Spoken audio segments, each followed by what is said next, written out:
This is Necronautilus in 5 minutes. Necronautilus is a TTRPG by Adam Vass of World Champ Game Co. Honestly, Adam is one of my favorite designers out there, and so it was hard picking which game of theirs I was going to talk about. But Necronautilus jumps out to me for a couple of reasons. One, I've played it and I've had a ton of fun with it.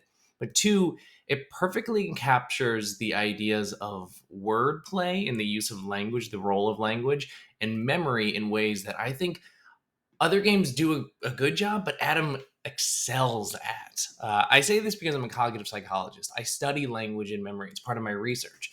And so reading Necronautilus, I read this and I think, holy shit, Adam has figured this out in a really interesting gameplay. So what's going on? What is Necronautilus?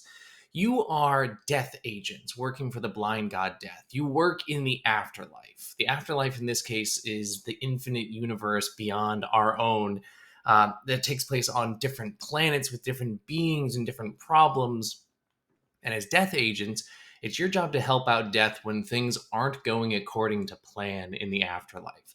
You go out on missions to deal with souls or individuals who are maybe not ready to pass on or are trying to defy death in some way. How do you do it? Words. Words in a really cool way. Your character is built of a number of different things. The most important thing is your words of power. These are words that you can kind of call upon and cast whenever you want to try and do something. You are a collection of words. In fact, you're more like a gaseous form that shapes and changes as necessary during missions. And the words of power that fuel you change your shape and allow you to do things during missions. So, for example, if one of my words of power was gravity, I could do that. I could use that word gravity to do a whole bunch of stuff. I could increase the gravity of the area I'm in. I could decrease the gravity of the area I'm in. I could use it to talk about the gravity of the situation, the seriousness of the situation, meaning I get to play around with the word gravity. All your words have values to them. And when you roll dice, you either roll under the value, the action happens, over the value, it doesn't happen, or you roll exactly at it and something really extreme happens. When you roll over, you add letters to your word. It becomes more complicated, but you also add value, meaning you're likely to succeed. When you roll under, the word works. Cool. You're good at using your words of power. When you roll at, your word breaks. You have to start slicing off letters and rearrange them to new things. You are shifting. You are literally this gaseous form that is shifting and changing in shape and in the words that define you with time. But the words aren't the only thing that define you. Your memories define you as well. So you don't really remember very much about what happened before you became a death agent. And these memories come back to you throughout the course of play.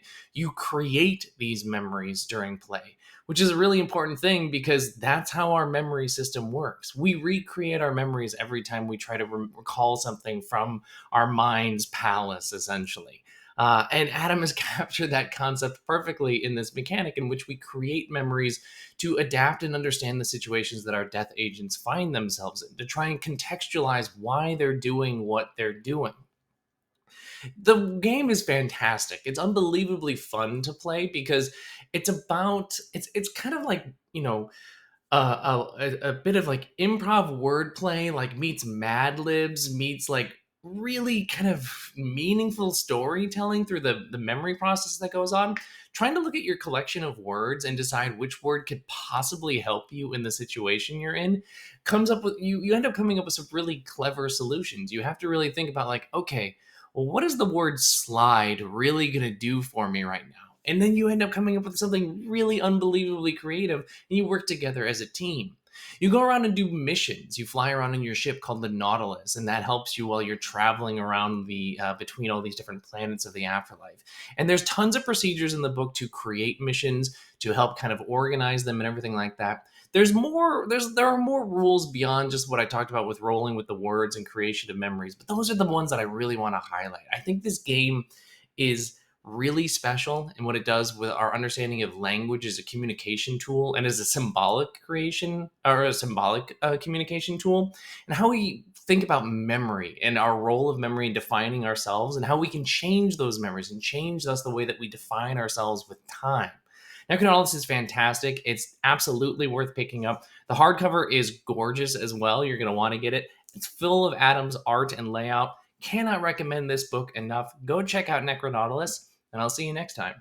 Bye.